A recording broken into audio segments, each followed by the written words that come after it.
সুরভিত antiseptic cream Boroline. এই ট্যাগলাইনটি আপামর বাঙালির এমন কেউ নেই যে শোনেনি। এমন একটি ক্রিম যা শুধুমাত্র বিউটি প্রোডাক্ট হিসাবে পরিচিত নয়, বরং প্রায়ই প্রাথমিক চিকিৎসার বাক্সে যার উপস্থিতি লক্ষ্য করা যায়।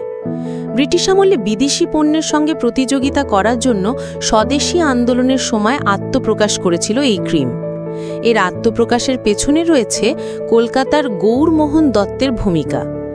গৌরমোহন দত্ত ছিলেন ব্যবসায়ী ও বিদেশি পণ্যের আমদানিকারক, কিন্তু তিনি স্বদেশী আন্দোলনে যোগ দেওয়ার পর তিনি বুঝতে পেরেছিলেন যে ভারতকে সাহায্য করার সর্বোত্তম উপায় হল এটিকে আর্থিকভাবে স্বয়ংসম্পূর্ণ করা।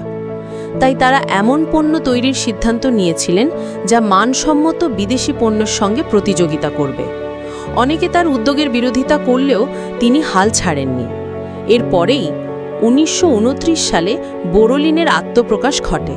বোরোলিন খুব তাড়াতাড়ি সারা দেশের মানুষের প্রিয় ক্রিম হয়ে ওঠে। এটি হয়ে ওঠে জাতীয় অর্থনৈতিক স্বনির্ভরতার প্রতীক। 1947 সালের 15ই আগস্ট স্বাধীনতার আনন্দ উপলক্ষে জনগণের জন্য 1 লাখ বোরোলিন টিউব বিতরণ করা হয়েছিল। বোরোলিনের উৎপাদনকারী প্রতিষ্ঠানটির নাম জিডি ফার্মাসিউটিক্যালস। বলা হয়ে থাকে যে সরকারি কোষাগারের 1 টাকাও কখনো এই কোম্পানির কাছে পাওনা ছিল না। অন্য কোম্পানিগুলো যখন তাদের ফর্মুলা গোপন রাখে, কিন্তু জিডি ফার্মা আজও এর ফর্মুলা গোপন রাখেনি। বর্তমানে জিডি ফার্মার এমডি হলেন দেবাশিস দত্ত। সম্পর্কে ইনি গৌরমোহন দত্ত এর নাতি। বর্তমানে 2টি ম্যানুফ্যাকচার ইউনিট আছে।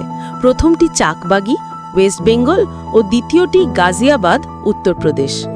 আজ বোরোলিনের বয়স 96 বছর, আর আজও সগর্বে বলে চলেছে সুরভিত অ্যান্টিসেপটিক ক্রিম বোরোলিন।